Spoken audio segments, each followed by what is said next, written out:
रसखान।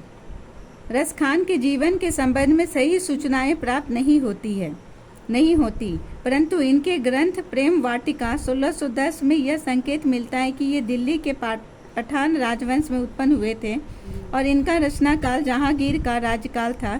जब दिल्ली पर मुगलों का आधिपत्य हुआ और पठान वंश पराजित हुआ, तब ये दिल्ली से भाग खड़े हुए और ब्रज भूमि में आकर कृष्ण भक्ति में तल्लीन हो गए। इनकी रचना से पता चलता है कि वैष्णव धर्म के बड़े गहन संस्कार इनमें थे। यह भी अनुमान किया जाता है कि यह पहले रसिक प्रेमी रहे होंगे, बाद में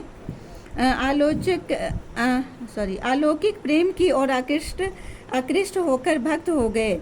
252 वैष्णव की वार्ता से यह पता चलता है कि गोस्वामी विठल नाथ ने इन्हें पुष्टि मार्ग में दीक्षा दी। इनके 2 ग्रंथ मिलते हैं, प्रेम वाटिका और सुजान रसखान।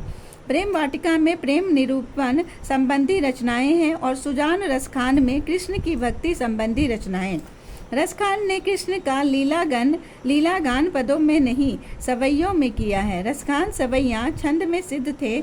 जितने सरस सहज प्रभावमय सवैये रसखान के हैं, उतने शायद ही किसी अन्य हिंदी कवि के हों। रसखान का कोई सवैया ऐसा नहीं मिलता जो उच्च स्तर का न हो। उनके सवैयों की मार्मिकता का आधार दृश्यों और बाहरी अंतर स्थितियों की योजना में है। वहीं रसखान के सवैयों की ध्वनि प्रभाव भी अपूर्व माधुरी में है। व्रज भाषा का ऐसा सहज प्रभाव अन्यत्र दुर्लभ है। रसखान सूफियों का हृदय लेकर कृष्ण की लीला पर काव्य रचते हैं।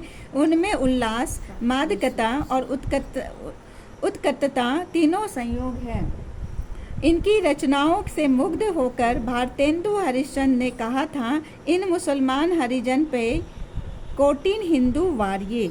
संप्रदाय मुक्त कृष्ण भक्त कवि रसखान हिंदी के लोकप्रिय जातीय कवि हैं। यहाँ रसखान रचनावाली से कुछ छंद संकलित हैं। दोहे सौरथा और सवैया। दोहे और सौरथा में राधा कृष्ण के प्रेममयी युगल रूप पर कवि के रसिक हृदय की रीझ व्यक्त होती है और सवैया में कृष्ण और उनके वर्ज पर अपना जीवन सर्वस्व निछावर कर देने की भावमयी विदगतता मुखरित है। हो गया। रसखान कौन? मुस्लिम थे, मगर हिंदी कवि थे और कृष्ण के बहुत बड़े भक्त थे। कृष्ण की प्रेम आयनी श्री राधिका।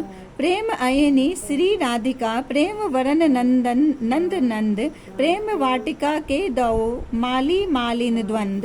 मोहन छवि रसखानी लखी, अब दृग अपने नाही। अंचे आवत धनुष से छूटे सर से जाही। मोह मन मानिक लये गयो चिते चोर नंद। अब बेमन मैं का करूँ परी फेर के फंद। प्रीतम नंद किशोर जा दिन ते नैनी लग्यो। मन पावन चितचोर पलक ओट नहीं करी सकूं। करील के ऊपर वारों या लकुटी अरु कामरिया पर राज तिहूपुर की तजी डारों। आठों सिद्धि नभो निधि को सुख नंद के गाई चराई विसारों। रसखानी कवियों इन आखिन सो ब्रज के बनबाग तराग निहारो। कोटिक रौ कल धोत के धाम करिल के कुंजन ऊपर वारो। पहला वाला हो गया था। इतना जगह क्यों छोड़ा है? क्वेश्चन से हो गया था ना इसका। चलो ये पार्ट 2 क्या है? रसखान। यहाँ पर उनका जीवनी लिख लेना, 1 पेज में हो जाएगा, 2 लग जाएंगे और बचेगा भी तो ठीक है। यहाँ पर लिखना है ये प्रेम आयनी श्री राधिका।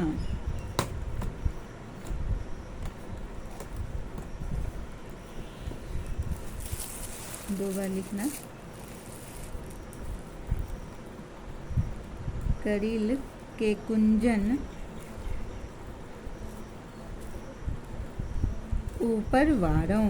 करिल के कुंजन ऊपर वारों।